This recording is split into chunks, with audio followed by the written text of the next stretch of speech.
On the heels of the Sarah Boone trial, the term narrative testimony was being thrown around as something that she might potentially do. Now, Sarah did not do that. However, there is someone who went a little bit before Sarah in the whole live trial world who would take the stand in a narrative testimony and for several hours show the world and especially the jury exactly why he was guilty. And we're going to talk about Robert Tellis and his time on the stand doing that in today's video.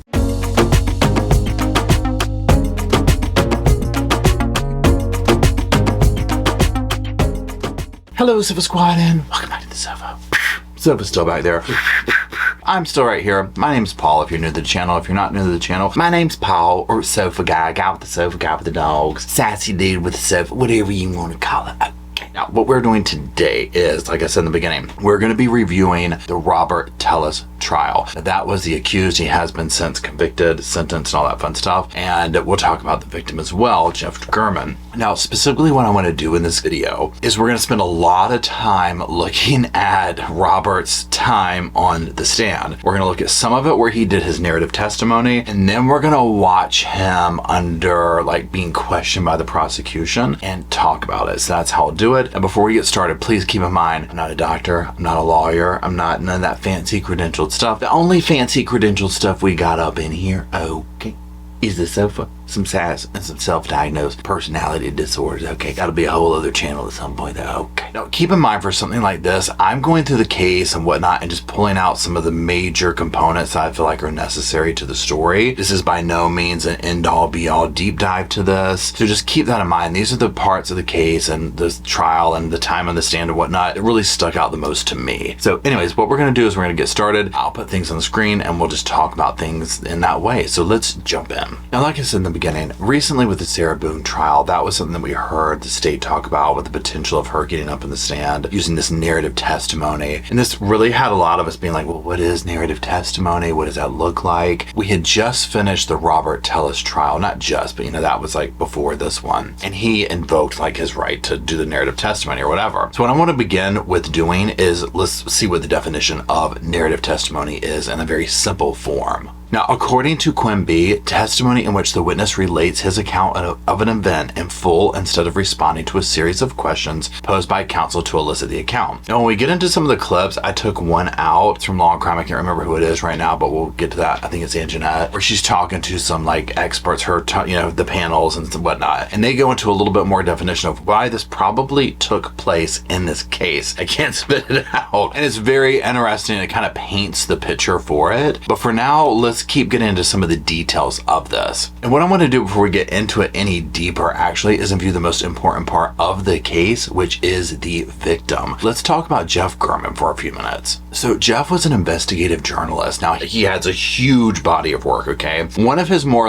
say to the general public famous type things was his book, Murder in Sin City. So this is 2001. It covered the fall of the casino heir, Ted Binion. Now, this was a murder trial. It fascinated the city. I mean, obviously there's a huge book of it, right? So he's written more than 350 stories and articles on the subject. In 2008, the Lifetime movie Sex and Lies in the City, The Death of a Las Vegas Casino Boss was based on this book. Now, not only was Jeff super accomplished, obviously, but his friends, family, all these people spoke very highly of him. Let's take a few minutes to hear what people had to say about him. Now, I'm just going to quote these people here. So Larry Henry, he's a former political editor of The Sun. He said, Jeff just had a great laugh. It just warmed your heart because he was such a good human being. Now, another person, Steve Sebulus, was quoted as saying he was an elite reporter, but he never acted that way. Now, another person said, who I don't have the attribution to it, but they were quoted as saying he was the friend who remembered everyone's birthdays. That's major in this day and age, right? And then another person here said the only thing German loved more than his friends and work was his family. He was single and did not have any children, but his siblings, brother-in-law, nieces, and nephews were his world.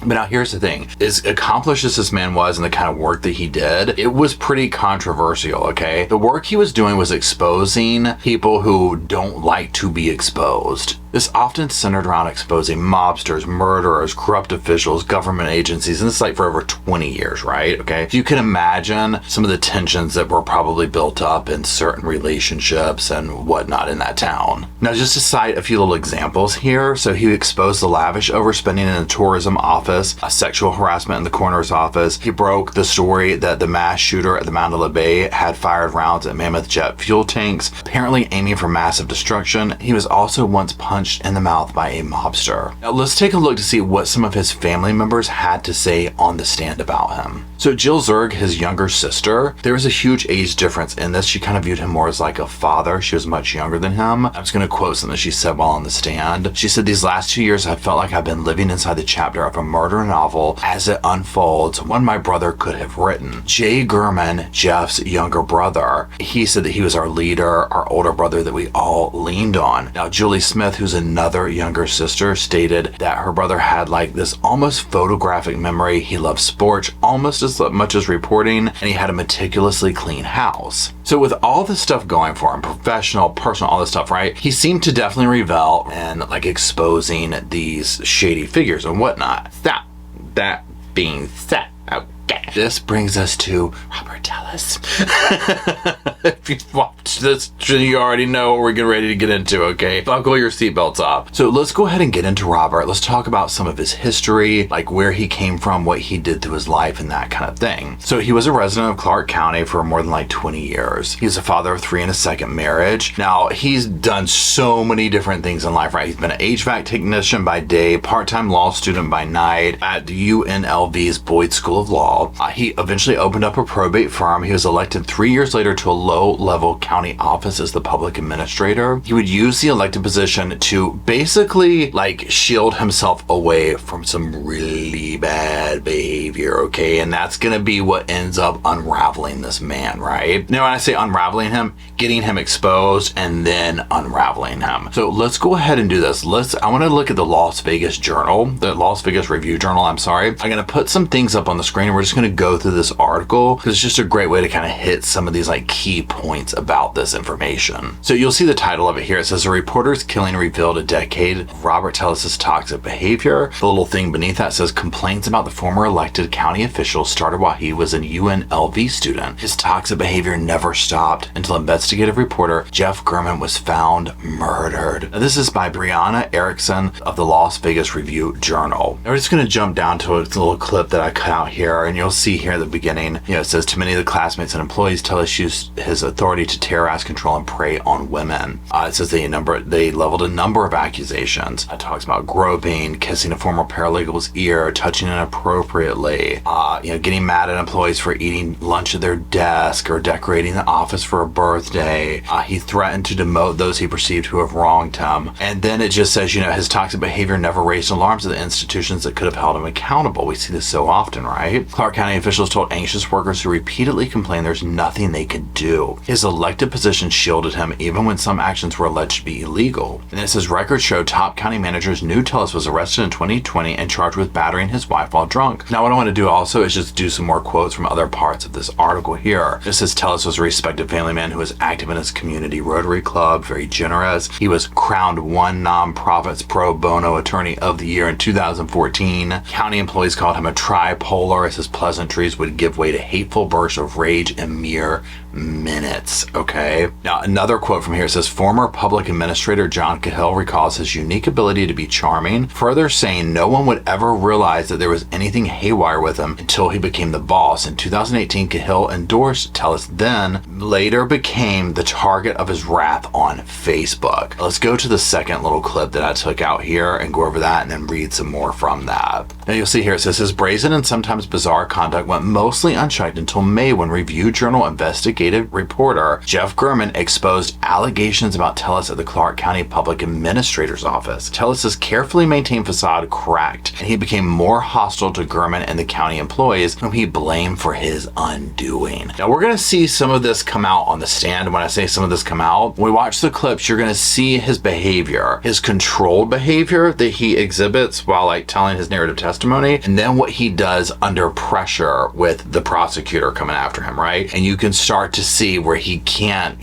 contain it, okay? Like, this guy is seething rage, like right beneath the surface, just ready to go. So let's go a little bit deeper into his background, where he came from and whatnot, his family. I'm going to continue just doing some quotes from this article. So Robert Tellis was an ambitious man from a prominent family trying to make his name as a reformer. He came from a political dynasty in his hometown of El Paso. His great uncle was the first Mexican-American mayor of the city, and later tapped by JFK to be the ambassador to Costa Rica. His grandfather served for nearly 20 years as a county commissioner, and his father served on the city council before pleading guilty for his part in a conspiracy to bribe local officials for votes. So you can kind of see this whole thing coming, this unhinged behavior. Then you have the Jeff German thing, and let's just jump to this last thing here. I'm going to put it on the screen now, this last little clip. It says a county attorney told Tellis in early September that copies of his emails would be released to German. New documents revealed this week. Hours later, the 69-year-old longtime reporter was stabbed to death outside his home. Now, when we get into the stuff, we're about to watch the clips and whatnot, just keep that part in mind, okay? Because what was going on in this is Jeff, you already heard, like, Jeff was this major investigative journalist. He was going to expose stuff. He was already on to this, guys. As the kids say, he's clocking his tea. He's clocking his tea. Okay. He was already onto this, right? Meaning Jeff, onto Robert. And so he was like doing article after article and whatnot. Well, you already can hear how the dude was with his employees. So imagine how he was when somebody was like coming after him and putting him on Front Street, like affairs and a lot of personal stuff. And we'll hear him talk about this in the stand, him meaning Robert. So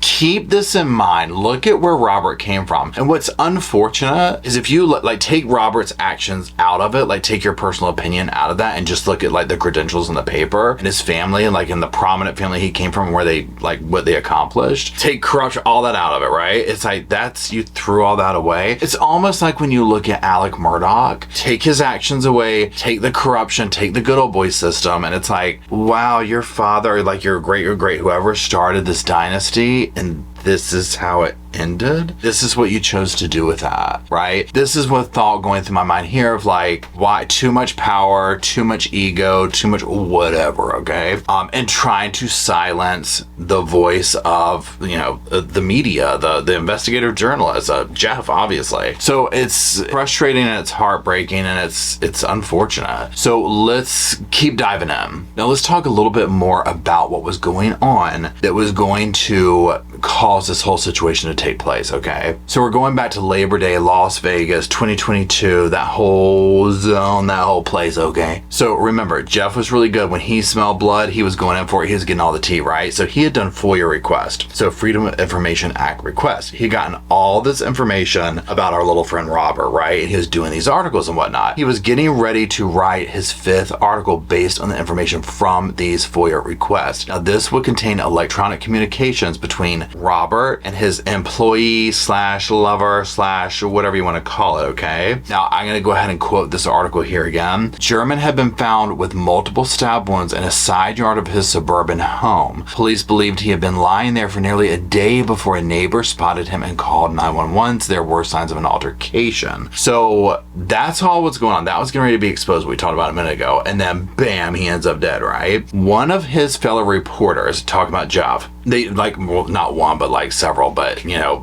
they all banded together, whatever. They sought out to crack this case to bring justice for German, right? So it took the team at the Review Journal 4 breakneck days of deep diving into German's previous reporting. Y'all, they were going through social media. I'm talking just like the same way you see these days on YouTube, right? Or these podcasts, people just on the ground sleuthing, doing all that. They did this and started pulling up all of this information, okay? So they retrieved from a personal security camera. Police released a photo of a potential suspect. Now, we're going to put this up on the screen here, and this is going to become very prevalent with the stuff that was worn, it's where it was found, and whatnot, okay? But let's keep going first. So while they're doing all this work, like literally one of them like was taking his laptop to the gym. I mean, like they wanted to know who took him out, right? Because this is going to be major, okay? So he's at the gym, he runs into a colleague, and he has like this moment of being like, wait a minute, oh my God, right? So this picture or whatever, like this like really weird, oddly dressed dude, it's like, that's Robert Tellis, okay? That's Robert, right? So they were going back over Robert's stuff. They were seeing pictures that he had done where he had taken photos with Gurman and whatnot. And then they started finding these like angry tweets. Now we'll hear him talk about those in the stand and whatnot. But I mean, it starts to paint a picture, not cute, okay? Not cute, the connections and whatnot. So literally, I mean, we're talking just a few days after this whole situation went down with Jeff. Police are taping Robert's house off. They're doing search warrants. They're doing the whole 9 yards. They take him downtown. They do their little interrogation. Okay, they come back to arrest him, but guess what? Imagine we're talking Daryl Brooks level drama, right? So he barricades himself. He makes unaliving statements. He's trying to hurt himself. He's doing all this crazy stuff. And then he's like carried out at, on a stretcher. Carry me off! It's more dramatic!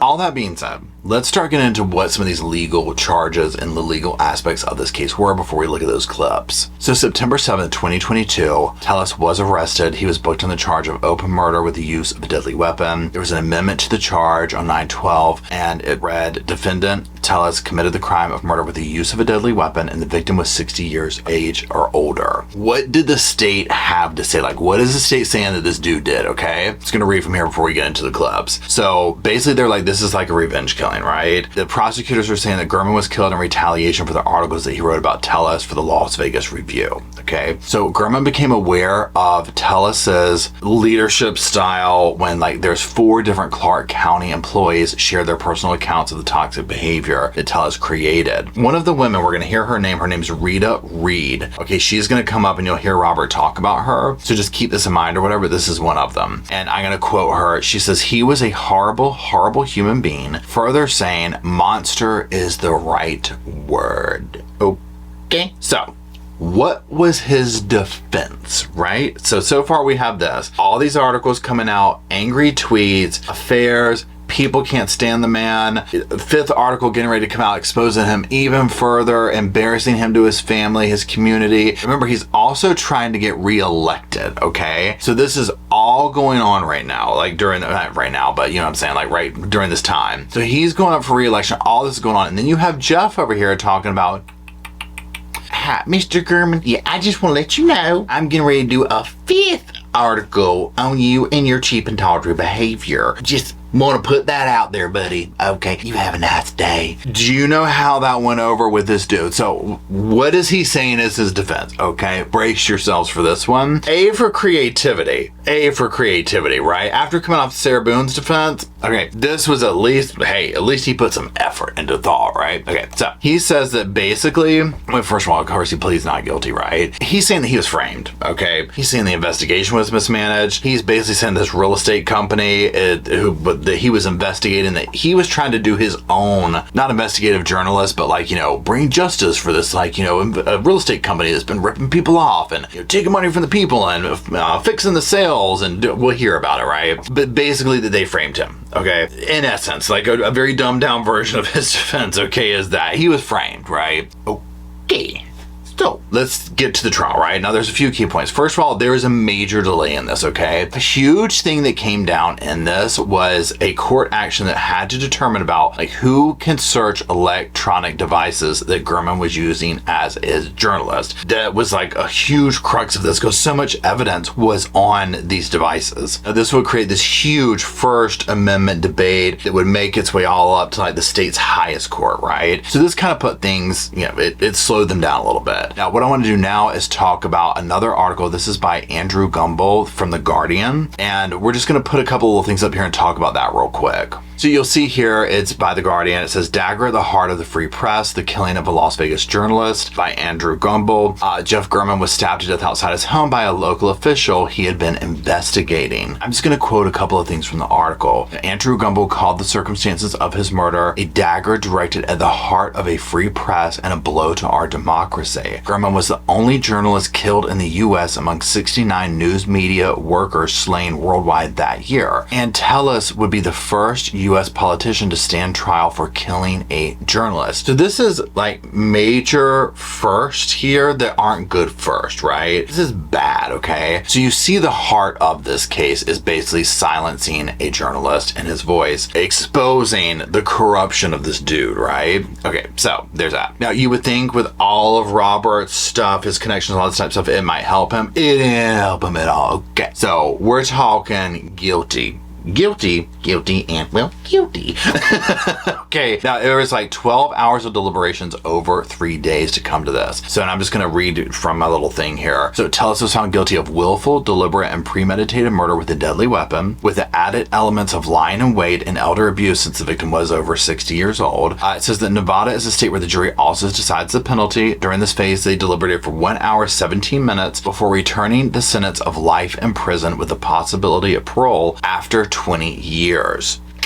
Okay. So now we must now ask ourselves, how did the narrative testimony work out for old Robert? Well, we already know, right? It didn't work out. But you know, how did that look? What did it do? How did it play out? Okay, so this is where we're going to start taking our time to look over his time on the stand. Remember, he chose to do this narrative testimony where the first clip we're going to listen to is actually from Long Crime, and they're talking with one of their figureheads, or, you know, the talking heads in the panel, a lawyer, whatever, an expert, who's going to explain some of the reasonings why an attorney and a client would choose to do a narrative testimony like this, which is fascinating and also brings us circling back to Sarah Boone for a moment. But let's listen to this clip, talk about it in relation to here, and then a very quick thing about like some thoughts on the Sarah Boone thing, and then we'll continue. As an officer of the court, and every jurisdiction treats this differently.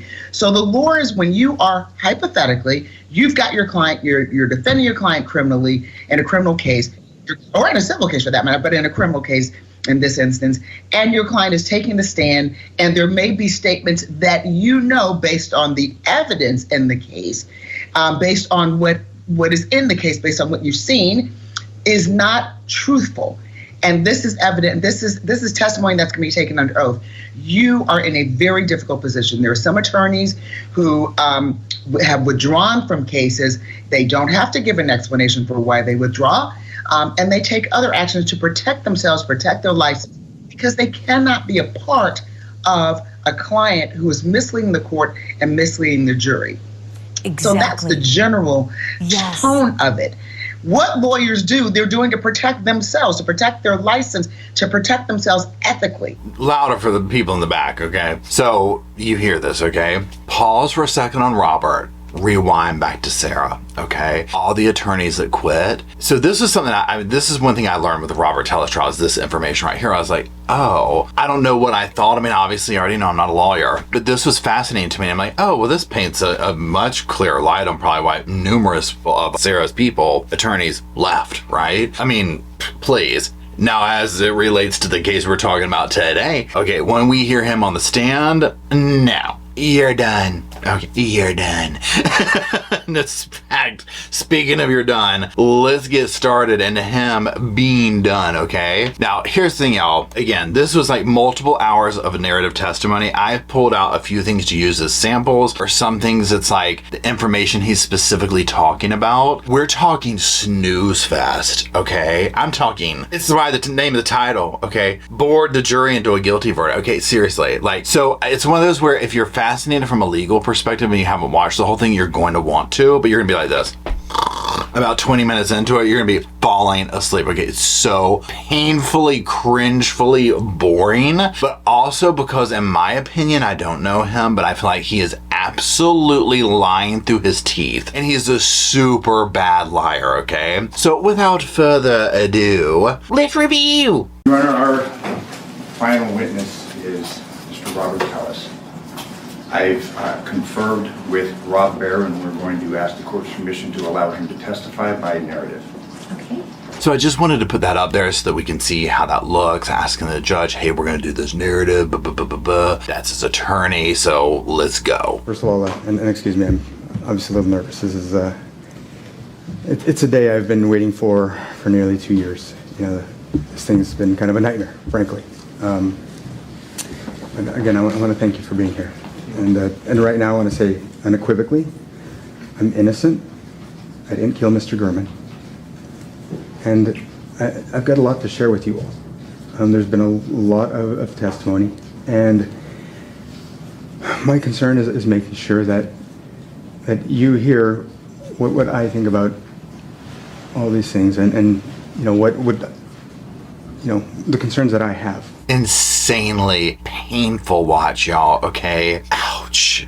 And I've seen it multiple times, right? Pulling the clips out for this, right? I haven't watched that. Like, I haven't watched the clips in a minute, right? Because I started this video a while ago, like going through and like watching the testimony and pulling stuff out. Ouch. Okay, it's the groveling for me, okay? That's the whole thing with here. First of all, Robert Tellis has a very expressive face, as you saw. Not that, I mean, look at me, right? I'm not saying that's a bad thing, but like for him, it's like this, he wears every emotion on his face, which I think will not work for him, because it's almost like when you wear something on your shoulder, he expresses it. It's like I said, it's the groveling. I don't like it. And again, this is from just sofa speculation, non-professional opinion and whatnot, but almost like as a juror, right? A lot of the times when I'm doing this and giving my opinion, it's like I'm thinking if I'm on the jury. Okay, now obviously I have a bias, stuff like that. Like I admit to that in these cases.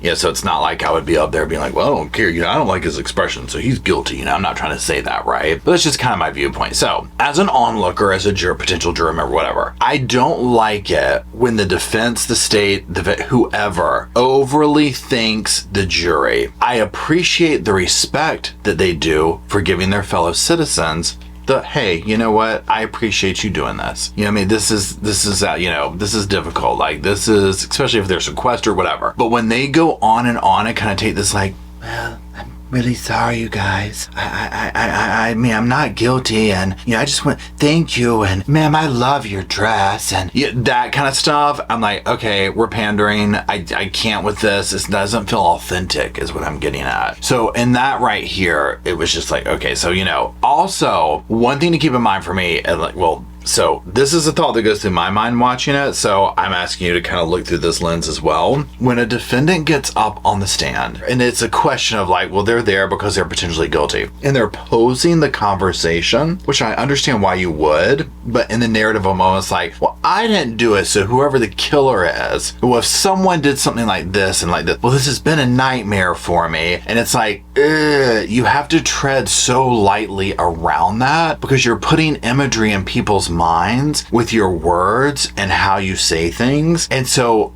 always in their mind is, you are potentially the person who did this. Let's avoid, he didn't say this in this, but you're going to see as we get into it, let's avoid words like killer, or let's avoid like painting the picture for the jury. Think of Sarah Boone opening the suitcase and finagling it. Let's not reenact the crime for him. I mean, you might have to, but like with Robert up here where he's acting like this has been a nightmare. I mean, in a way, I'm kind of a victim. It's like, absolutely not. Immediately get the gavel from behind me and slam it down. That kind of vibe. Okay, so I'm getting off of my little soapbox. Let's keep going.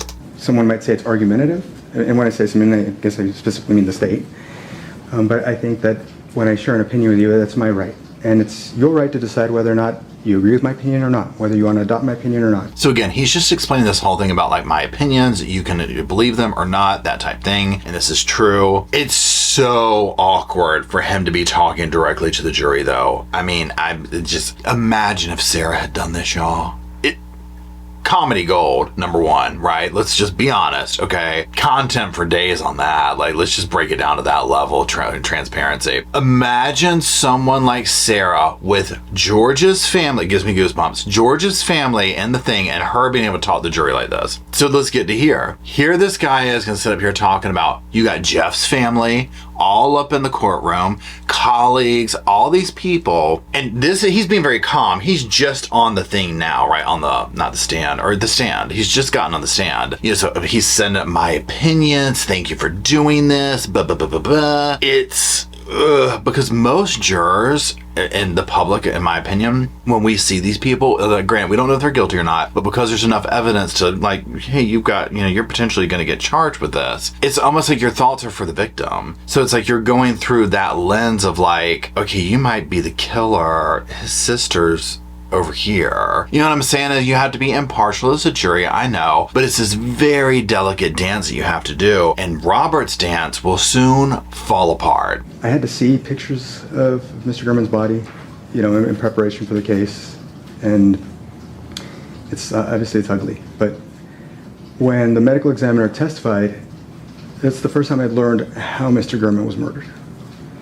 Now, you know, I think it's the way that he was murdered speaks to, I think, something or someone who knows what they're doing.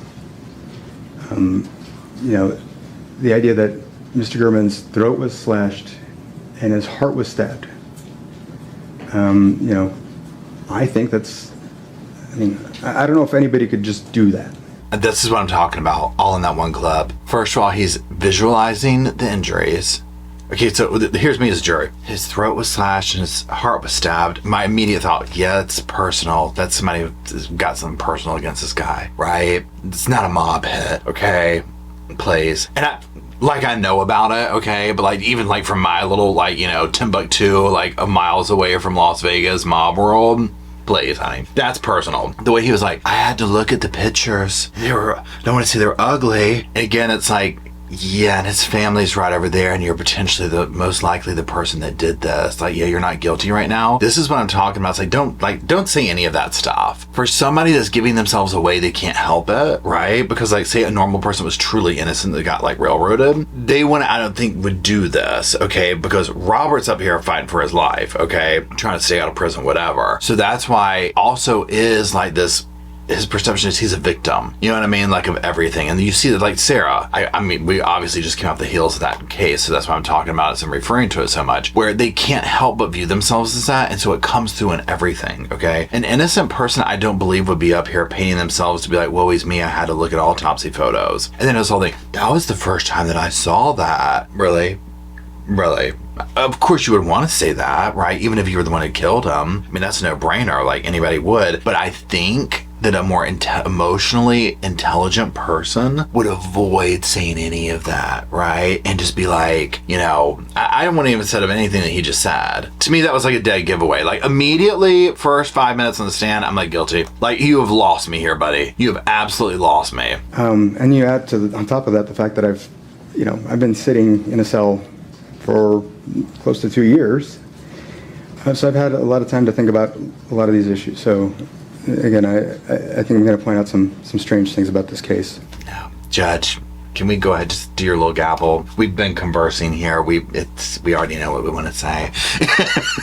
Right now, I'm just being dramatic, obviously. That right there, told you everything you need to know. Same with Sarah. I've sat in a jail cell for 2 years. I've had a lot of time to think about this case. Oh yeah, you've pieced your story together. That's exactly what happened. Sarah had 5 years. She had an excuse for everything, and it was bad excuses on her part. But again, this right here he has to let that room know how he's been put out by this. In his world, it's almost like, I bet he's thinking, if an innocent person was in here, they'd be pissy about being locked away. Times that I've seen things that would resonate more with me would almost be like this. Look, I am not the person who did this. I hate this happened to your brother, your son, whoever. I hate that for you, and I understand how you think it would be me, but I'm telling you, it was not me, right? And if I'm guilty, if I'm found guilty, whatever, there is somebody out there who's going to do this again. But if it helps you sleep at night, then so be it.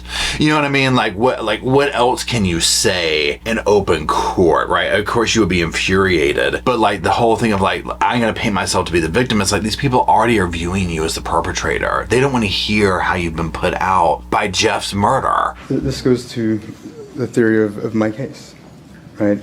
You know, somebody framed me for this, and I believe that it's Compass Realty, and I believe that it's for the work that I've done against them.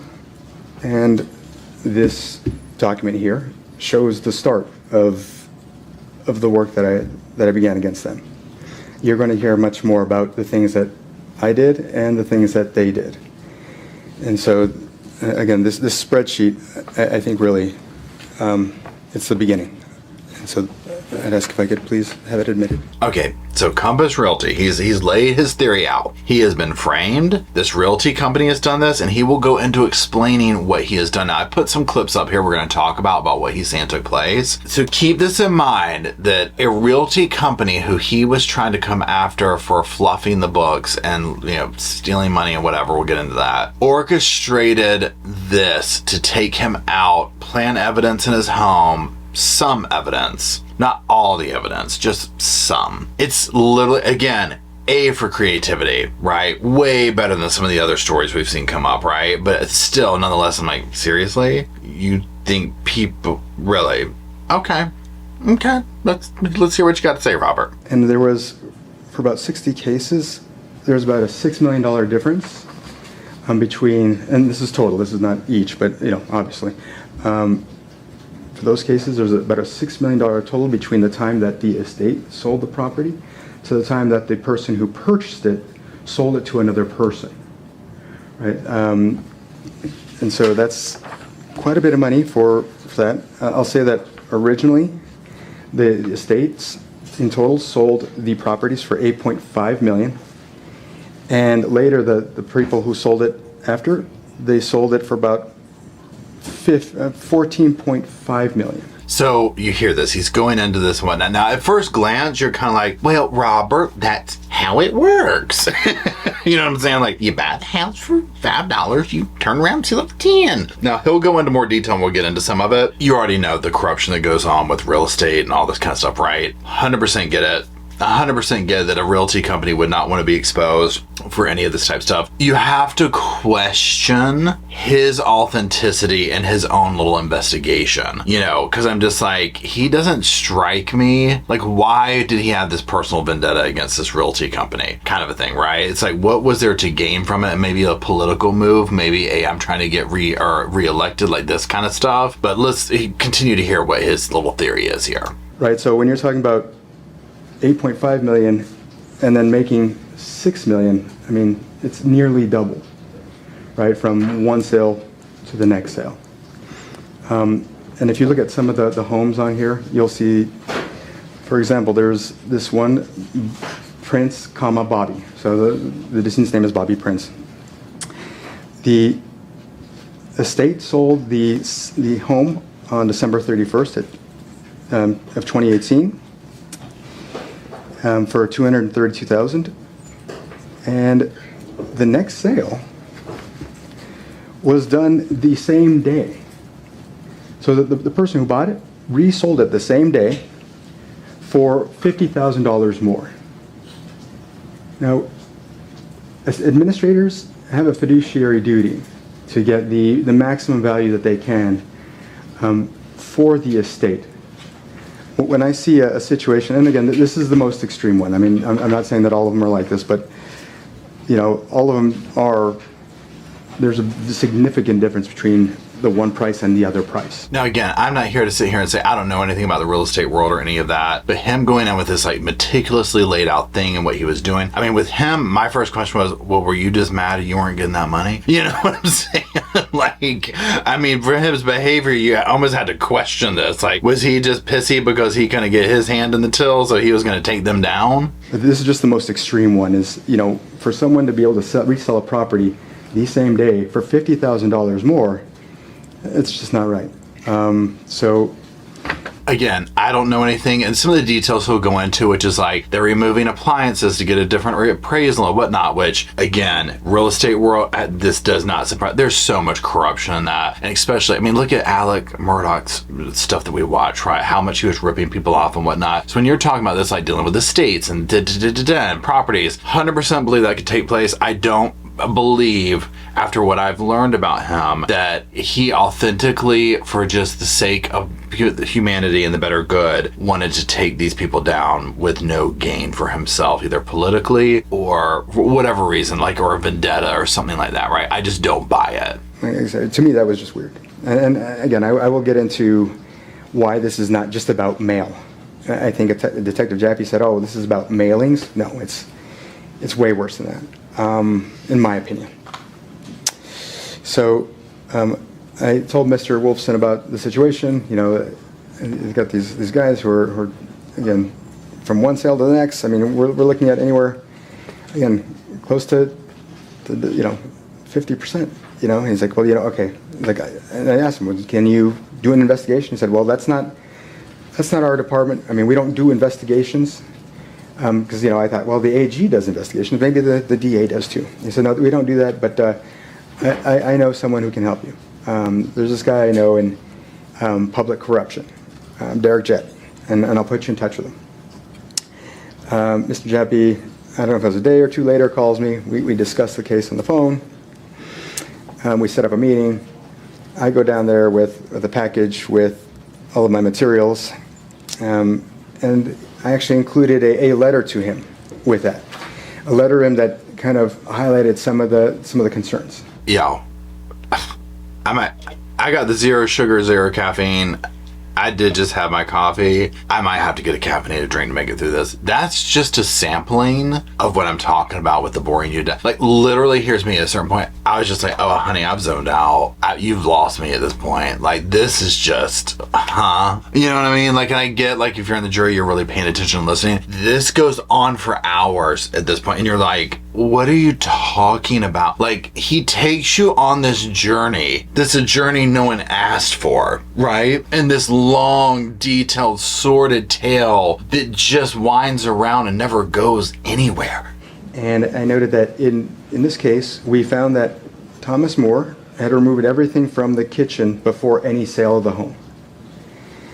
Removing the kitchen, and of course, this also involved the flooring, but it didn't say that here, but removing the kitchen before the sale would devalue the property in a way that would allow Moore to get a lower appraisal value before making the sale.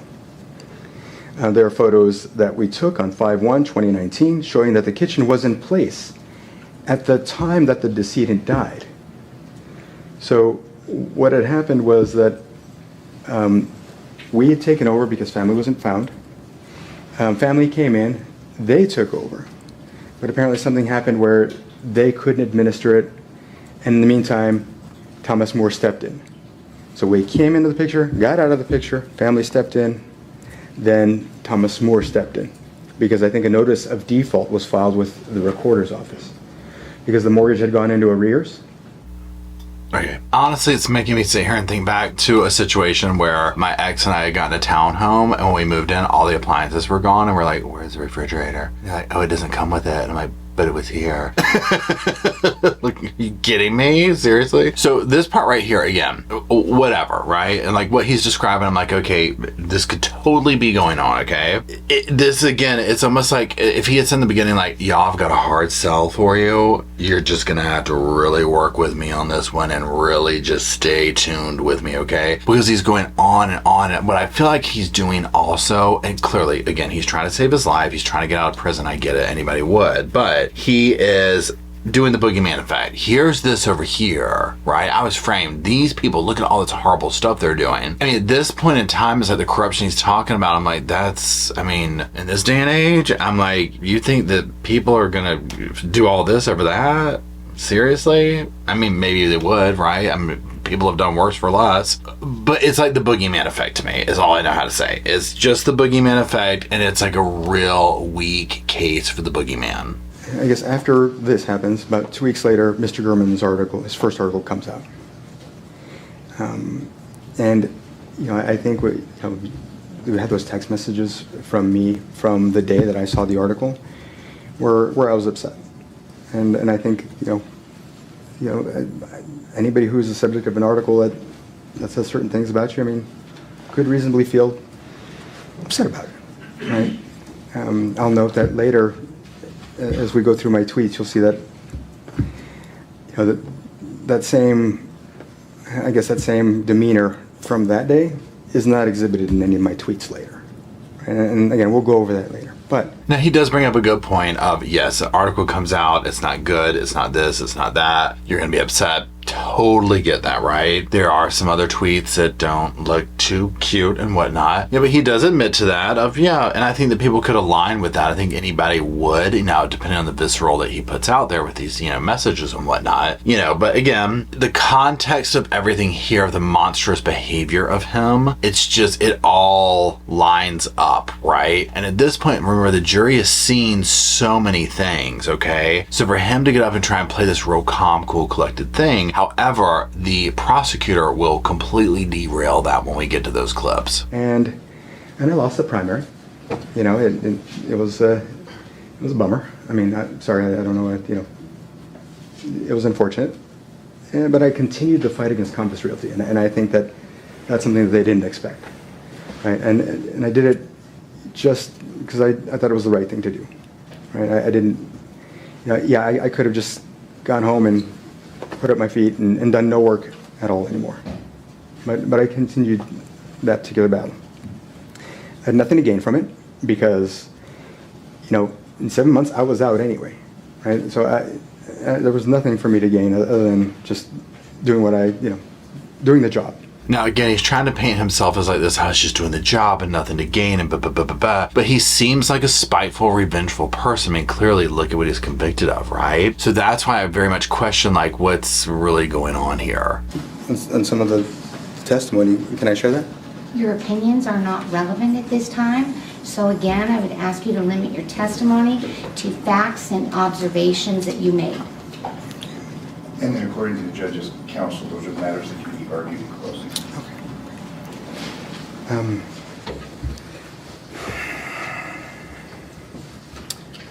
So, okay, there you saw that. You saw the real Robert sneaking out. Even in a moment of fighting for your life on the stand and keeping everything reeled in, that little, like, he gave that look to the jury, like, can you believe this? That right there is what I'm talking about. Now, again, like, he does these opinions and all that. This is what you run into with the narrative testimony. If you watch this whole thing, or if you watch it, you'll see where a lot of the stuff he gets into. I mean, imagine any of us on the stand trying to say, like, what happened, right? And then somebody having to filter that through legal stuff where, yeah, there's a lot of stuff where obviously he's not being questioned by the state. I'm sorry. He is questioned by the state. He's not being questioned by his lawyer in this, right? His lawyer's just kind of letting it go. The state, I'm sure, knows exactly what's going, they know what's going on. They know why this whole set of circumstances is taking place, which is going to, like, tick them off even worse, okay? So that moment there is why I wanted to put it up there, where he just lets that through when he's told something. He saw immediately goes to his lawyer, like, looking like, almost like, well, come on, well, go on, speak up, and then when he gets that answer, he doesn't like that. So imagine if you went in his office and you told him something he didn't want to hear. Imagine if you called him and said, I'm getting ready to put out my 5th article on you and your affairs during re-election. What do you think that man would do? So, I think that, and also at the time, I only had 4 months left on my office, right? So why would, personally, I'm not sure why someone would wait 3.5 years to make a claim. Proper opinion. Okay, sure. Okay, Your Honor. That's okay. I'll go on. Sure. Okay. Yep. I'll go on. Just, you can just see it. It's building up, right? Just this condescending. I already rang the bell. We can move it along. Yep, let's move it along. I'd be happy to. Oh, I'm sorry. I was just going to explain. Okay. So can I speak about what he had said? I mean, as far as, okay, well, I mean, I thought that if it was testified in court that I could repeat his testimony in court. Is that still hearsay? Well, generally, I don't like witnesses to say, this is what another witness said. Sure, I mean, the jury will be the ones to determine what the testimony was. See, any of that right there, I would not want the jury seeing that if I was him, right? Any of that, like, and he's being pretty chill there, but I was like, I thought, but it's like you're questioning this. Now, again, someone like him who's done this law, I mean, look at who he is, right? So him having to question this, it's different when you're on the stand, right? Instead of like the opposite of like representing somebody or whatever. So this part right here, I wouldn't want the jury to see it. These little moments, because I feel like his real personality slips through, and it's like just this, like this very dismissive, the confused look, that kind of thing. The Sunday after Mr. Gurman was murdered, I learned, and I was shocked. I think that, it was unreal. Then the following day, I know there was testimony about, I'd like to see if, I know there's been an exhibit that's been admitted, and it's regarding a discussion between me and Roberta Lee. I don't know if we can publish that. That would have been a discussion, a text message discussion we had regarding the killer's SUV. It's a state exhibit. That would have been a state's exhibit. Correct. Couple of things with this clip. First of all, again, in the beginning, I found out that Jeff was murdered. It was unreal. It was just don't. No.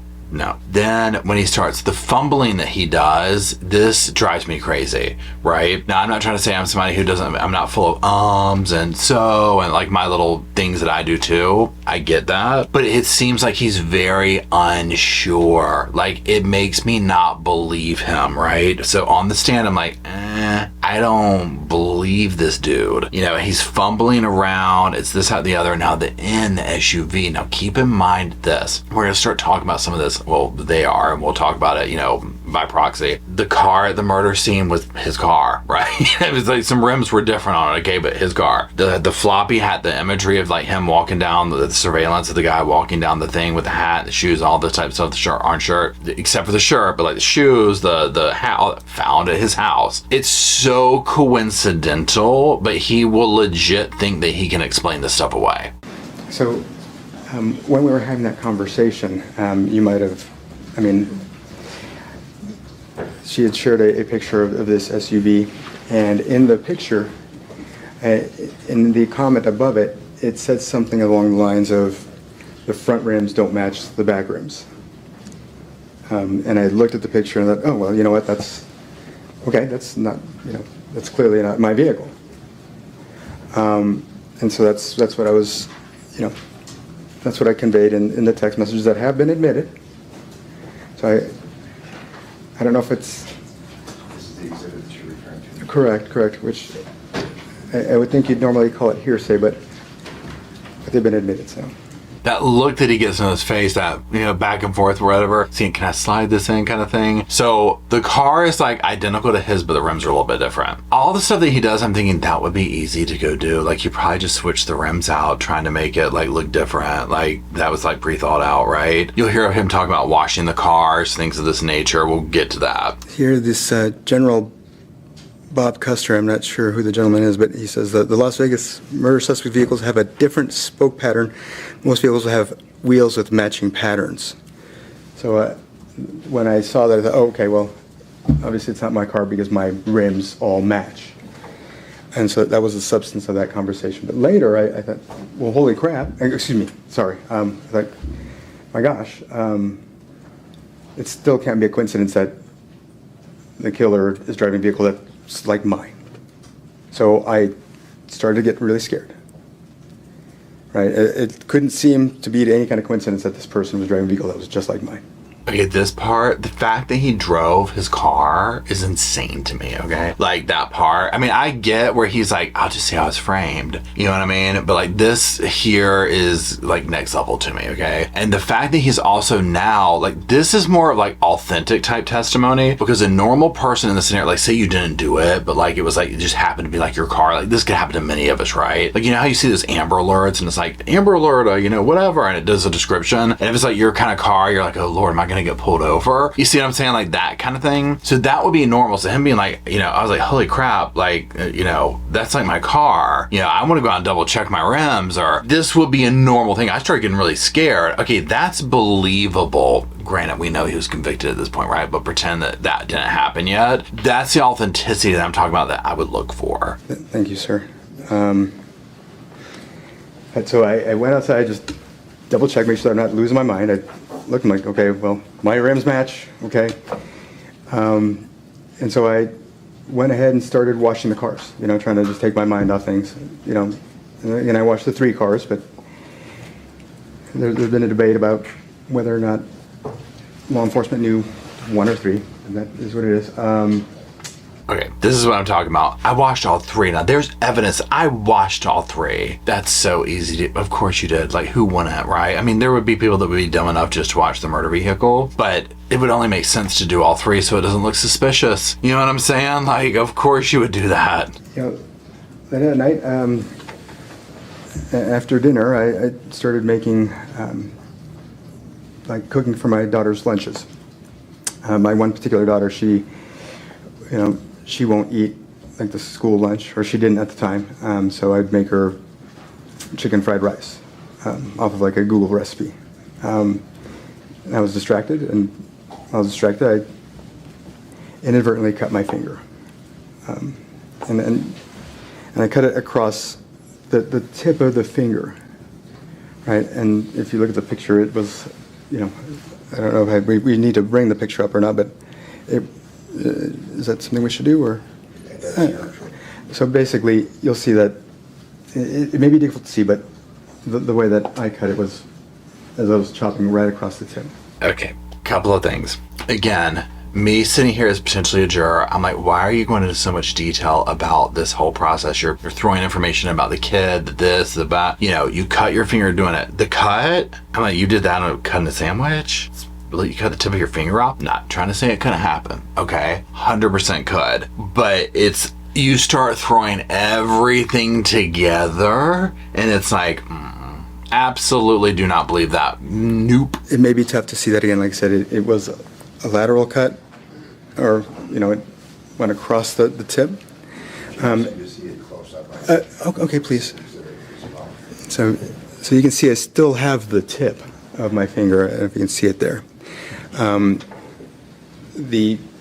I had put super glue on it, and they pulled the super glue plug out of my finger, and so that's, you know, and the reason it's all gunky like that is because, again, the super glue mixed with blood. So, this is why I'm cringing so bad. Number one, I'm like, now I don't know if he, like, when I think super glue, like, I'm thinking like Gorilla Glue, like that kind of thing. And I guess to me, I'm thinking, but wouldn't that like rip your finger off, like once it came off? Like, it's so strong. You know what I mean? But he's like, oh, well, the reason it looks so bad. I'm like, yeah, it looks really, really bad. Like, stitches bad. You know what I'm saying? Like, ow.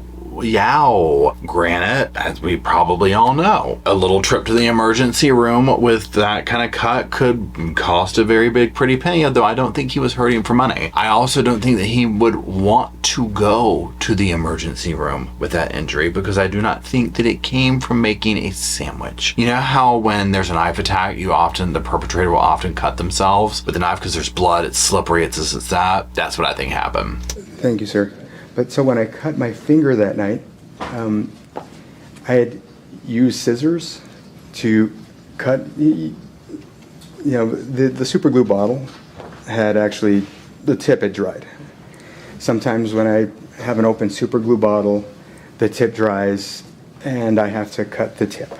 Right? So I had to grab scissors in order to do that. And I inadvertently left blood on the scissors that I forgot to clean off. But once I cut the tip off the super glue bottle, I super glued the tip of my finger together. I believe my healing process is such that I would not have had such a nasty injury for 5 days. Again, I can't speak to anyone else's healing process, but you know, that is what it is. I ain't no body language expert, okay, but this whole thing that he's saying, the way he takes this, like, he's like backing up from the jury, right? He's like, and I inadvertently cut myself, and I don't know what anyone else's healing process is, but you know, it is what it is. And he looks down, he can't even look them in the eye, right? So like that right there, I was like, oh, It's so fascinating to me. Like, I don't know what you have to do to become a body language expert. Is that like something I can go down to the community college and take? You know what I'm saying? I would love to do that. I think that would be fascinating, because it's the psychology behind our body mannerisms and stuff like that, and what it portrays to people. Because like with that right there, I'm just like, oh, I'm sure I would think the jury had to pick up on, yeah, he's backing up from us. He won't look at us. Like, there's something not right about this statement about his finger and what he did with it. And the whole thing about sometimes when I have a empty or open super glue thing, you know, the thing gets, and I'm like, how much thought have you put into this? I would like to think a regular person talking about this would be like this. Like, here's me. So I grabbed some scissors, and like, you know how like it gets all gunky, so like cut that off or whatever. Like, I wouldn't want to go into the historical narrative of how super glue bottles are handled in the house. You know what I mean? Like, it doesn't make sense, not in the way that he did. It was like he knew, I'm really asking and going out on a limb with this one, with the blood on the scissors and this. So here it is. I'm plopping it on the table. Will you take what I just served? Okay, well, maybe so. That's the energy it was giving. Okay, so all that being said, okay, that's the sampling of the narrative testimony. If you're still awake, give yourself a sofa star, okay? Now, you're gonna get woken up now, okay? Because we're getting ready to watch the prosecution eat this man alive. Roll the damn tape. Compass Realty wants to kill you. Why don't they encourage Metro like, we'd really like you to put the murder weapon in there? Why didn't they do something like that? I don't know. That seems really odd that the most significant thing is not in your house, correct? I think what's odd is that 5 days after the murder, that supposedly there was a shoe So the answer and to my also a question- hat in my house. So the answer to my question, the most significant piece of evidence, the murder weapon, is not in your house despite your theory you've been framed. That's correct, sir. Let's talk about this. Okay, immediately you see the real Robert coming out. But what I think is, the shoe and the hat or whatever is in my house, and you hear the prosecution. The prosecution knows how to push this man's buttons, right? 100%. He's being calm right now. Okay, so the jury, keep this in mind. The jury is now watching Robert get defensive and pissy towards the state, and it's working. Okay, it's working. They're seeing, oh, he does have the potential to be angry. Oh, he does have the potential for this defensiveness. Oh, you see what I'm saying? Like, he's walking right into the trap that the state is laying. We've seen the picture of the killer. What's the most notable thing, by far the most notable thing, on the killer's person? It's either the hat or the shirt. It's the shirt, right? Mm-hmm. And that shirt is not in your house, is it? No. If Metro or Compass or Rita or Cliff all wanted to frame you, why didn't they put the bright orange coat in your house? I couldn't speak to that. So Rita, remember the name we talked about earlier? These are all people. I was framed. It was this, it was that, but let me spin this story, okay? So these multiple things, and you hear the state prosecutor. Now, the state prosecutor is a little over the top, but it works, right? It would be like the best thing, like so if I was a juror, the way that Robert could have diffused the state's dramatics is to be totally calm and level-headed and to be like, yeah, I don't know, and make the state look ridiculous. Even though the questions the state is asking are so painfully, glaringly obvious, if you were being framed and they took the time to put A and B in your house, why in heaven's name wouldn't they put the shirt in there too? It makes no sense because it didn't happen that way. I don't know. Okay. Here's another thing. Why don't they cover your car in Gehrman's DNA? Why did they do that? Because they didn't have access to the car until the day that Mr. Mogg took photos. But they control everything. They take it to their CSI garage and they rub it full of DNA. Why is there no DNA of Gehrman in your car? I mean, he's so calm. He knows it. It's like, these are obvious basic questions, right? If they could do this, it doesn't look right. Of course, there's no DNA in the car because he cleaned it. You know what I'm saying? And they do, the way it was or whatever, it was just, it wasn't like Jeff was in the car, but you know how things are these days. You'd leave your DNA everywhere you go. So these things that the state is bringing up are the obvious things that Robert has set in his cell for 2 years, and it's explained away to such a degree that he no longer could see the reality of it, because this is a no-brainer. It's just a no-brainer. Like, some of this stuff you can't explain away. Just like with Sarah, let's refer back to Anthony Todd trial. If you've watched it, then you already know what. Google it if you haven't. There was so much vileness with the Anthony Todd thing, and he had an excuse for every little thing, and it's like, but you've sat here and dissected it to the naked ear, meaning we're just hearing it for the first time ever. We're not emotionally involved in it. This is insanity. It's the same thing here, where it's like, to the cold eye, I call it, or the cold ear, who's just new to the story, and you're hearing it is just, yeah, well, why wouldn't they have done this if they did this? Is that prior to your arrest, you do in fact wash that car, correct? The exterior only. You still wash it, correct? Oh, yes. And your testimony to this jury was, after Rita told me about the tweets about the car that I found so strikingly similar, I went out and washed my car. You told them that on direct, isn't that correct? No, sir. Roberta? I meant Roberta. After Roberta told you, gosh, that looks just like your car, you read John R. Custer's tweet, you went out and that prompted you to start washing the Yukon. No. That's not your testimony. No. I said that I washed all 3 vehicles. Great. Including your Yukon. Yes. So this is the thing. You see what we're going tit for tat, the whole 9 yards, right? I find it pretty entertaining. Like, this state prosecutor is he's a fiery little, dude, and just coming at Robert. Now you saw Robert. No, I didn't say that. No, I didn't say that. It just like kind of disengaged. But again, imagine Robert, how he would react to someone speaking to him this way if he was in his still in his elected position, or just a free range chicken like out there in the world, right? He would have gone off on this guy, period. Because you'd agree if you only wash one of them, that might look a little suspicious, right? I don't know that I was planning things to be suspicious or not suspicious, sir. Okay. But let's just be clear. You would agree with me, washing things can make evidence go away. Isn't that right? I would think DNA evidence would be inside of a vehicle, not on the outside, sir. Okay, so a couple of things. State asked the most obvious thing, like, it would look weird if you just washed the one car. That's what anybody would think, right? And then that whole last thing, I would think it would be in the outside, not the inside. You know, that smarmy thing, Robert is letting himself shine through. Here is the difficult part of these cases. It's almost like you're fighting for your life, you're potentially going away for life. You either need to get up there and tell your story or run the risk of the jury seeing who you really are. And the jury's gonna like you or they're not. And I'm sorry to say, Robert is not a likable person, nor was Sarah Boone, nor was Anthony Todd, nor was Daryl Brooks. These are unlikable people that they don't translate any kind of good feeling to the jury, right? It's in their best interest to not let the jury see them. But again, it's almost like, this is my last chance. I'm going to definitely get convicted if I don't say anything, so I might as well give it a shot. Sir, you'd be surprised. Okay. But that's not the I guess point. I would be surprised then. My question is this. Washing things can make evidence go away, correct? Could it possibly? Yes. Thank you.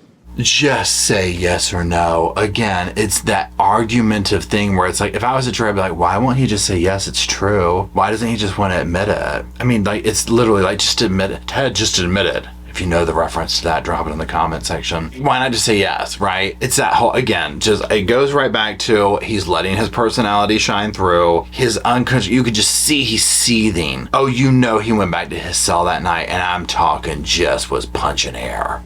That's Jeff Garriman's house, correct? I have come to learn that it is his house. That's a great point. You've come to learn that.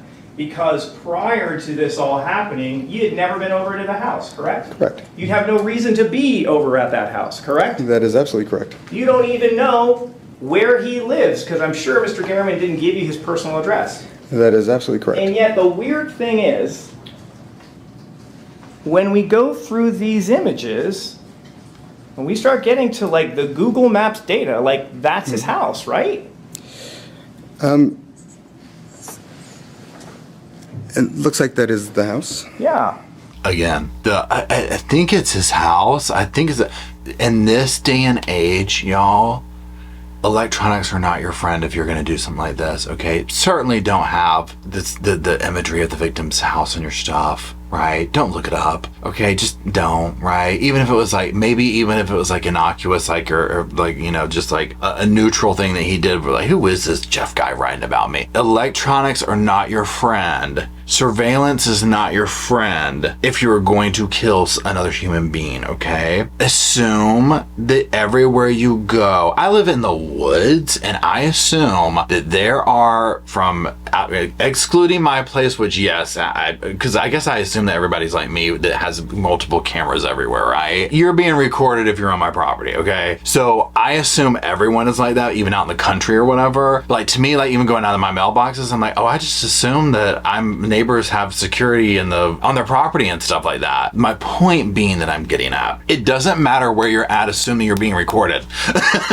Okay, in some fashion. The mothership is Walmart, okay? The amount of people in these cases, I'm not saying Robert did this, that go to Walmart and openly purchase the evidence is insane to me. Insane. Same thing, that's his house, right? It appears to be. Like if we look over here in the back, that's literally the very spot where Mr. Garriman breathes his last breath. Isn't that right?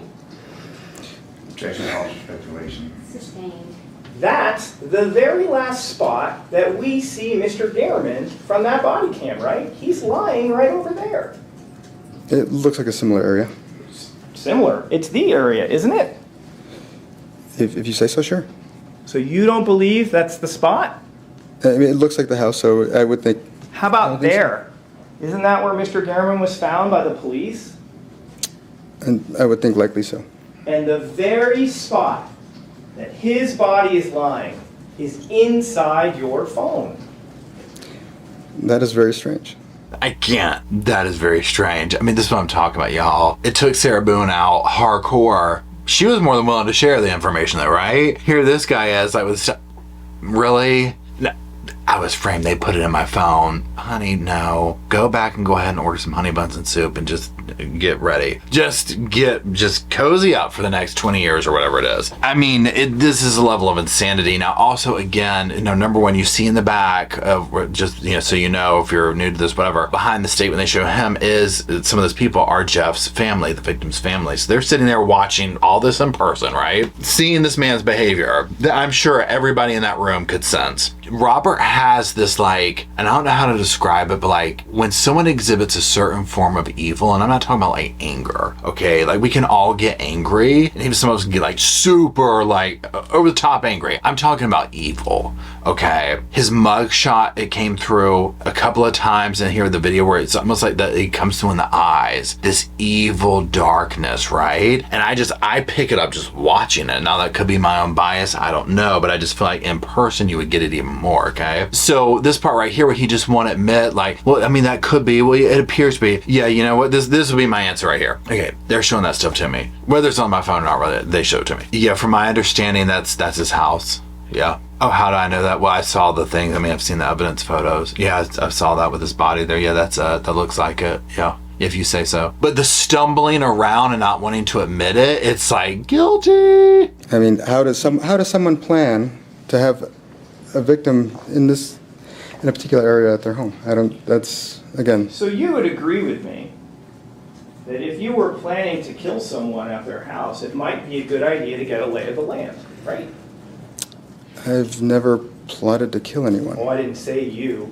I'm just talking hypothetically. You would agree with me that if you were planning to kill someone, it might be a good idea to get a lay of the land, correct? I object. It's a hypothetical question. He's not an expert. I mean, he walked himself into that one, okay? Because here's my thing. I'm no, I don't think you were planning on taking him at that exact place. I can't even believe that Robert said that, number one. It seems to me it would be weird for them to, plan to get the victim. Honey, do you think we're dumb? Okay. No, we get it. You were scoping it out and it just happened to so work out that way, right? He was probably trying to find ways to get into the backyard or do this kind of stuff and just see the lay of the land, whatnot. You see Jeff's house and how it is. It's very ballsy what he did. That's where it's this is where it's personal, okay? I feel like if it was a setup, pretend that it was legit, oh yeah, this real estate company, these people, or if it was a mob, whatever, right? This would have been way different. You probably wouldn't have ever found the man's body, okay? Dude's laying next to his house, bless his heart, for a day before he's found, okay? Right? It's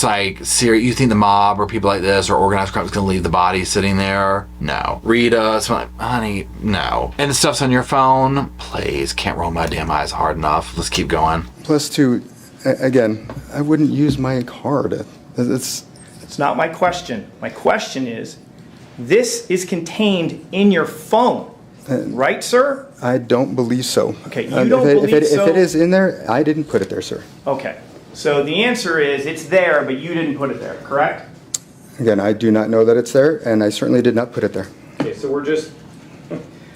Okay, sir. I mean, at this point, what can you say to that state? It's we're going to run in this circle, the who's on first circle, so just, I'm done, okay? Again, that's his answer. It's just, I didn't put it there.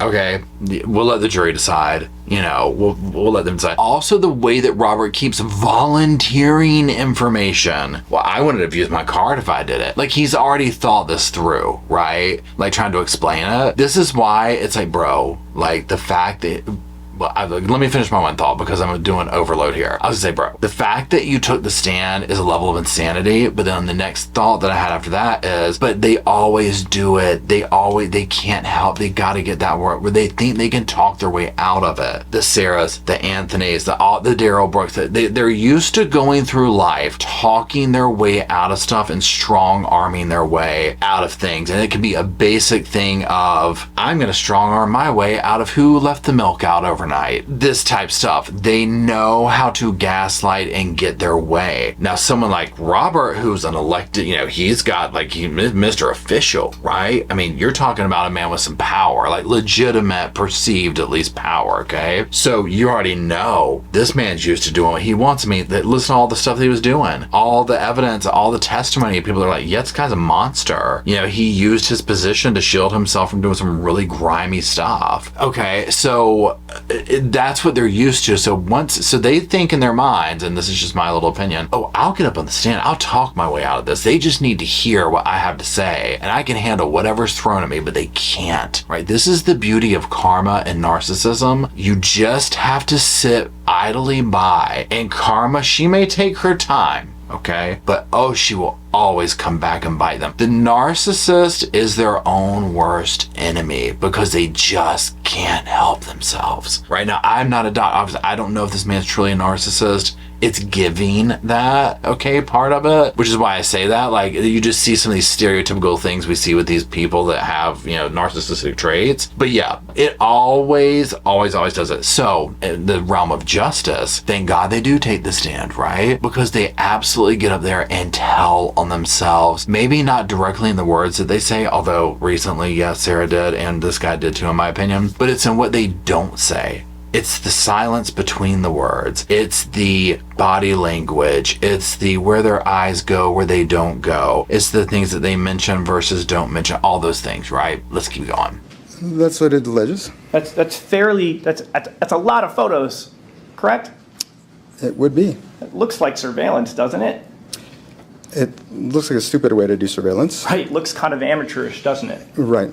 He's over there thinking this. He's like, I'll show him when I surveil his house. It'll be professional. It'll be the best surveillance ever. That Jeffrey Guerin is being looked up on IDI Tour, correct? What I remember correctly looking at this was it was looked up by address. Well, that's just one report, sir. Let's look at this result. We can see What's connected. the search term? There's no question pending, sir. Okay. Take a look at registrants.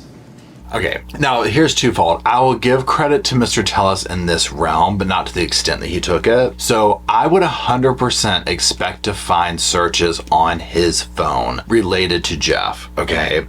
Take anything that happened away, like before we even get into any of the exposing him and all this type of stuff. This guy's gonna come interview me, I'm gonna Google him.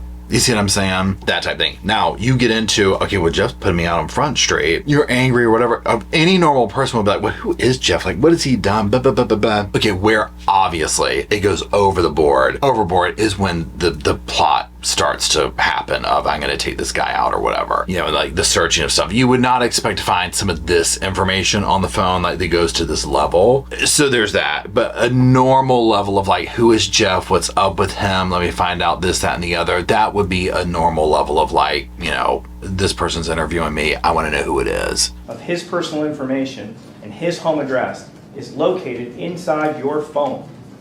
Again, I don't know that it is. Okay, so we're just, again, we don't have to do the dance, but you're just not accepting the testimony that it was located on your phone. That is correct. Okay. That was clean cut. Okay, we're not going to play the dance. You're not accepting that. Nope. Okay. Thank you. Let's just move it along. Please. The jury was like, thank God, right? Can we just continue this? It's just when they want to argue and bicker, it's just wrap it up. He's not going to admit to that, and again, like I would almost even argue, like take, again, all the sinister stuff. The way that the world is set up today, people are going to be Googling people's addresses. People are going to be doing this kind of stuff, whatever. It's like now the level of the photographs that he did of like taking the house and stuff, I mean, clearly he was scoping this place out to go do something nefarious or whatever, but at least they were just like, stalemate, aim into that. Okay, let's go on to the next thing. Charges to the game. Let's go.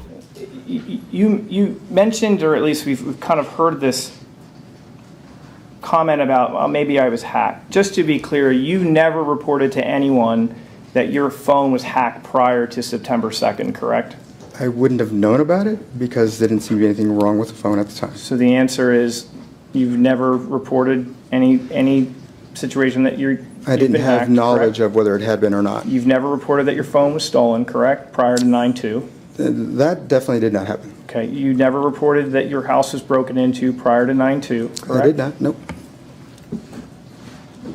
And there aren't any text messages on your phone complaining about being hacked, right? Again, if I was hacked, I might not have known it. Again, these are all normal questions that you would just expect to find, right? If any of this stuff happened, you would expect to see some form of whatever about it. I might not have known about my phone being hacked. This is true, 100% true. But all the things going on here, it's just like, really? Like, again, it's basic stuff. And I can respect his answers. I might not have known about it. I might not have known this. Like, okay, cool, got it, move it on. So, sir, I want to now talk to you about this conspiracy a little bit. Is Rita Reed in the conspiracy? Well, she certainly took money from Compass Realty and Adam Fenn. So the answer is she conspired to murder Jeff Gehrman? I don't know to what extent she had knowledge of anything other than to make sure that I got taken down. Taken down, so she conspired to have you framed for the murder of Jeff Gehrman? I don't know that she was privy to that particular part of... So she's not part of the conspiracy? I can't say either way, sir. Okay. Exhausting. Okay, one thing I think the state's doing very well here is showing the jury how convoluted the story is, right? Like, literally so insanely convoluted. It's just like, dude, do you know how difficult it would be to get this level of multiple people around something to do something like this and pull it off? And again, when you look at the amateurish level, it's just like, so all these people got together and they came after you, they planted stuff in your house, on your phone, in your searches, did this, got your car look-alike. No, only to leave the body laying next to the house, right? Absolutely not. There might have been other ways, but it was again, if they didn't do it, they sure had a windfall for it that they didn't expect. So how did Compass break into your home to plant this evidence? Like I said before, I don't know how it got in there, but I did not put it there, sir. How did they plant the hat? Again, I don't know how it got there, but I didn't put it there. How did they plant the shoes? I don't know how it got under the couch, but I did not put it there. How did they get your DNA in there? Again, I don't know when and where that DNA was allegedly obtained, so I couldn't say, sir. How did they put the images in your phone? Again, I don't know if that was in my phone or on a corrupt image or what have you. Again, you cannot say when or where any of this occurred, really. That part right there, you can't say when any of this occurred. Like, again, he's thought this through. So all those questions that the state asked, I mean, one of those things aside, like one thing there would be weird. So for example, if it was like, yeah, nothing points to Robert, but remnants of the hat were found in the bushes outside of his house, that would be really weird to me. Like, in a way of like, did somebody put that there? You're like, what? Or even if it was in his house, like under the sofa or whatever, like, you know, like, okay, that one thing and nothing else pointed to him. All this stuff. It's like almost like the person with access to those spaces and devices was the one who did it. I don't know, maybe I'm crazy. So you agreed to do a sit-down interview on May 11th of 2022 with Jeff Gehrman, correct? Yes, sir. Why did you agree to do this interview? Because I wanted to dispel the notion that, you know, there was any concern.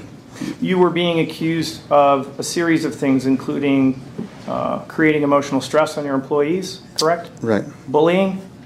Right. And engaging in an inappropriate relationship, correct? Right. Okay. So you see, again, he kind of, like, one thing I noticed with him is he draws back at some of these things, like the way he sits. Like, it's almost like he kind of like pushes into himself away. And again, I think anybody would be guilty, not guilty, right? Like when you're getting grilled like this, but the guilt part, like the subconscious thing makes it even worse. But you're hearing these things come up, like this is the dynamic going on. This is the relationship that he had to Jeff, right? I wanted to dispel the notions of this, that, and the other. Well, Jeff, I mean, it didn't take much. He's going through this information and finding all this evidence, just putting it out there. So just imagine what he feels about Jeff. When you sat down to do this interview, did you want to get the truth out?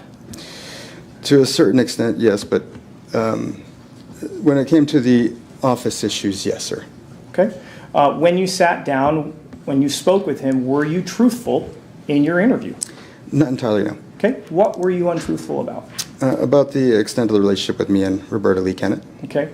What was different? What did you say versus the truth? I said that, she and I had no affair, but, regrettably, we did have, and when I say regrettably, I think we both regret the mistake, but we had a romantic affair with each other. Now, I'm somebody who when a defendant admits to lying on some level, especially of things like this, I think it can work to their benefit because that's authentic and that's true. And so on this, even though I think he's a pathological liar, but I think him admitting to this is one of the things that actually seems to be the most authentic, if that makes sense. Because we know you can't cover that up. He lied, right? So for him to admit it and to come right out and be like, yeah, boom, boom, boom, boom, boom. I lied. We did this. We did that. Here's the reasons why. Okay, yes, that's for real. Okay, it would be even worse if he tried to lie on the stand about lying. Okay, which he does in other zones, right? But it's like here, it seems more authentic. This is more believable, okay? It would be incredibly normal for someone to lie to a reporter, to a detective, or whatever, in the very beginning of something, trying to cover up an affair, something of this nature, like, oh, you don't want to, that you would almost expect them to lie about that, right? Because they're already lying. Like if you're having the affair, you're already lying to somebody, your spouse or whoever, right? So that's a kind of authenticity that I feel like the jurors look for. Now, clearly, they didn't find it overwhelming in his case. Okay, so you did lie to him, correct, on that topic? I didn't think that was for the public's business. That's not my question. My question is... I did lie regarding that particular issue, yes. Okay. I didn't think that was the public's business. Get that? But this also speaks to kind of like his privilege or like his whatever, because it's like, bro, you're doing some kind of elected thing, and having a, like, really, the public's gonna tear that apart, okay? Now, I get, hey, whatever you do over here, totally cool. But it's like, my next thought is, but just don't run for office or something like that. You know what I'm saying? What do you think he's doing here, okay? So, and then he's gonna even double down and like interview with this dude, Jeff, trying to like play it off or whatever. It's just like, this, absolutely not. But you see, again, the lie on top of lie on top of lie on top of lie, trying to cover up the lie. It never ends well. And sadly, it ended in such a way that Jeff lost his life. When that was published, you were very upset, correct? Yeah, I was shocked at, what ended up coming out versus what we had discussed. Yes, sir. Were you devastated? I don't know if I'm not sure, that I ever, consider myself devastated on anything. I was certainly upset. I was, hurt for, that this came out, but that was that day. Sure. And on that day, and let's just be clear, because not only does it potentially jeopardize your work, but it jeopardizes potentially the family stability. Fair? In a sense, yes. My wife did forgive me, but it certainly it wasn't good optically for obviously my children and have them teased by other kids or what have you. So from that respect, it was a little hard on them. And I mean, in this dynamic here, like, I think some of his little truth snuck out there. It wasn't good optically, for the campaign. He very quickly, for the children, of course, right? And that's true, right? You're public like this, it's going to come out, you're doing this, this is not a good look for the family, right? Now, devastating, of course, this is going to cost you your reputation, your career, right? So for him to kind of like play it off now, and remember, this is like years before. He's had time to simmer. He knows his career's over at this point. I mean, he's being charged with murder. He's in jail, like it's done. So you're thinking in a totally different light, and he might have even learned some lessons of, oh, here we go. You know what I'm saying? Now, not clearly enough, because he's obviously up here trying to get out of a murder charge, right? But just on that level there, I'm not getting authenticity from him on this answer, basically is what I'm getting at. so the answer to my question is yes, you held Mr. Gehrman responsible because he chose to write this article in this particular way. If I had to hold anyone responsible in any sense, I guess the context that you're saying, certainly not enough to murder him. That wasn't my question. Okay, I guess I'm trying to get a sense of what the wordplay is here. Well, it's not wordplay. You held him responsible. He chose to write it that particular way, right? On that day, I felt that, again, he would totally misconstrue things. So I was upset with him, and I told him I was upset with him. Okay, you can see again the real Robert coming out. He's getting pissy. He's getting agitated. I don't know what the wordplay is here. You know, he's getting frustrated. He's over the state prosecutor. You know, again, anyone in his situation would be. You don't want to be grilled. You don't want to be questioned. I get it. You're fighting for your life. But on the same note, it's like, dude, of course you're going to be upset with somebody who wrote this article. That's normal. You know, that's completely normal. Now, granted, he did, but not enough to take his life. I mean, thank God, right? And then what happens is about 9 days go by, and he reaches out to you again, correct? Yes, sir. Now, the primary election was held on June 14th, correct? I don't recall, but you're probably right.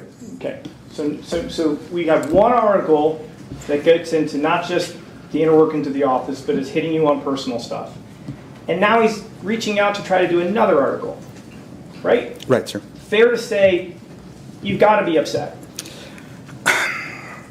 I don't know if at this point I was still upset. I couldn't remember. I know that I had to, at a certain point, like, start to try to, like, basically combat this with my own narrative to try to, again, win the race. Right. Key words at the end to again win the race. This is the race of his life. He just told you what he's doing. I had to use my own thing to combat the narrative to win the race. You're watching it play out here in full time on the stand. Period. Another thing that he does so much during this is the and not in like a normal stutter way, but like in a I'm falling all over my words. You know, I can't think of it fast enough. I'm lying through my teeth. Any normal person in this scenario that just was described, the scenario of this guy has just bamboozled you with this article and is coming back around for another drive-by on you. Wouldn't you be upset? Oh, I wouldn't say upset. I'd be pissed. Yeah, I was pissed. I couldn't believe he wanted to do that. Couldn't believe it. You know, that would be the normal word. You know, but I didn't want to kill him? No. You know, but yeah, I was pissed off. That's more authentic. Now, granted, we know he's convicted of killing him, right? But again, if you're like cosplaying an innocent person, like think of it that way. You're cosplaying an innocent person on there. That's how that person would have thought. Like, yeah, I was pissed off at him, but I mean, I wasn't gonna kill him. I mean, my God, like it's not worth that. There might have been various points throughout that where I might have felt like that, but I don't know that he was not a central figure in my life. I'll put it that way. He is the figure that ends up causing you to leave your job as public administrator for Clark County, correct? Again, I don't blame him per se. I blame Rita and I blame Alicia. Sir, you just told this jury that if those articles weren't written, hold on, Go ahead. I'm not finished. You just told this jury, like 5 minutes ago, that if Mr. Gehrman hadn't written these 4 articles, you believe you would have won the race. Yeah, but again, if Rita and Alicia hadn't gone to Alicia's dad to ask for this favor, those articles wouldn't have happened. So the answer to my question is yes. Again, the back and forth. The this, that. Oh, no, I mean, you know, it was their fault. I'm going to displace my anger towards, you know, them for this action, and then that wouldn't have happened. But if you're going to be upset with them for doing it, and the causation of their thing was him doing the article, then wouldn't the logic say you would also then be mad at that? Why not just admit it? You know what I'm saying? And again, it's because you're guilty. It's because you're guilty, and you're thinking through a guilty person's lens, wanting to avoid. It's like this, like, if you're in a room, and the elephant over the corner is guilt, and you know that you put the elephant of guilt in the room, you're going to like totally try and avoid. You're like, oh, there's no that what oh my God, there's an elephant over there, oh my God. Whereas if you were in the room and you were just placed in the room with an elephant with guilt written all over it, you would be like, y'all, is anyone else concerned about the elephant with guilt over here written all over it? Not sure why it's there, not sure how it got there. Should we call the zoo? You know what I'm saying? Like, you know, is there a number we call for this? Just curious, is anybody else seeing this over here, right? That's the difference. He's completely avoiding anything like that, and it makes him look even guiltier, right? It's like there's some things you just got to admit to because it would be normal to admit to it. But if you're trying to hide something, you don't want to hide it. Who I would hold most responsible is not Mr. Gehrman. Sir, that's not my question. Okay. My question is, you believe if Mr. Gehrman had not written these 4 articles, you would have won the race, correct? I do believe that, yes. And there you have it, okay? That is in essence what this comes down to. Jeff exposed him, and he lost his reputation, he lost the race, he lost his job, and he held this man accountable for it, and Jeff paid with his life. And then he was so brazen, he, meaning Robert, thought that he could dress up as some ridiculous, yard man, whatever, go scope the house out, do it, and then completely get away with it. Nobody would question him, and probably because he had gotten away with stuff for so long and done this, someone like Jeff coming along and exposing and causing this reaction of people speaking out and all this type of stuff, he wasn't used to this. He was used to getting away with stuff. He was used to using his position to do whatever he wanted to. And he was still thinking in that frame of mind when he did this, completely unaware that house of cards had crumbled. And what is, I don't even know if to say it funny, but heartbreaking is that Jeff got the last word, right? Even though Robert might have taken Jeff's life and tried to silence him, Jeff got the last word. His journalism, his work exposed this man, and sadly Jeff paid for it with his life, but he's behind bars now, right? Not Jeff, obviously, but Robert. Those are all the clips that I put. That's the reviewing of that, right? So we already covered it. Yes, he was found guilty. Didn't believe he was guilty. I stand by my innocence, the whole 9 yards, right? So what I wanted to focus on was that narrative testimony and then the prosecution going over that. So just, some key takeaways. And I've shared my thoughts along the way with it, but just some closing out thoughts here. Number one, a narrative testimony to me, and again, referring back to the talking head, if you will, the expert on the Law and Crime on Anjanette's show. Yes, I think this would be such a unique case to do, or a unique situation to utilize this, and I can see now why they might do it, because the lawyer's like, or someone like Sarah who's 100% convinced, I can talk my way out of this. I don't want you, just let me tell the story, right? But you see where it doesn't go well. Most of the time you don't hear the defendant take the stand for these very reasons, right? Because you don't want the jury to have any ability to sit here and read into this body language, misconstrue or construe correctly, any of that stuff. And then the worst case scenario, and it happened here, is the state tearing you to pieces on the stand. And it's exactly what the state did to him. And this is just a portion of it, right? This is one of the trials where it is a really good one. If you want to go, at minimum, if you want to watch what the whole state's questioning of him and whatnot, it's really good, because it's this energy right here, and he lays it all out, and he can't get away from it, right? So with Robert, I think he's his own worst enemy. I think he operated on being able to abuse power and people around him. He did so. He got exposed. His world came crashing down, and he took it out on Jeff, and Jeff lost his life, and luckily justice was served, and Robert's behind bars for a good while, most likely the rest of his life. And everyone saw through this. And again, it's not like it's like, oh, okay, well, people can start over. I mean, you heard the family, the coworkers. For people to go, like his coworkers, to do this investigation like they did on him, speaks volumes about Jeff and his character and how much he meant to people. Think about how this day and age we live in, where we live in a throwaway society of everything, and things come and go, people come and go, So for people to stop, and in this case and any of the ones we look at, and you see people come together to find justice and voices for these victims, speaks volumes on what really keeps us bound together as humanity, and also for the victims and the lives that they touch in the positive way, right? And then clearly, look at the voices speaking out against each in this specific case. You see what people are saying about Robert? Not good. What people say about Jeff? Amazing. Okay. Clearly he lived and probably, look at the things he was doing. He's exposing mobsters. He's exposing evil men like Robert. And unfortunately, it took him out. So it's very sad, but he did amazing work and clearly left a mark on his family and his community and his profession. So that is it for today. I know this is a long video. If you're still watching, I do appreciate it. Now, So for the sofa, if you follow me, you'll know what I'm about to ask for, to drop some little sofas off in the comment section. I want to have y'all know that Bo and Luke, the new little mascots, if you're new here, my Yorkies, they're each in their little cages over here because it was massive playtime. And I was like, okay, Daddy's got to go, you know, do his little recording. They have slept this entire time. They're sound asleep. I'm just like, I can't believe how good they've been. So that being said, drop some little sofas off for them. And Rosco in spirit, good Lord, don't forget about him. He's the king of the sofa. So that way we have a place to hang out in the comment section to talk about this case, all the other cases we talk about here at the Sofa Squad. And until me and the little doggy gang meander our way on into the comment section,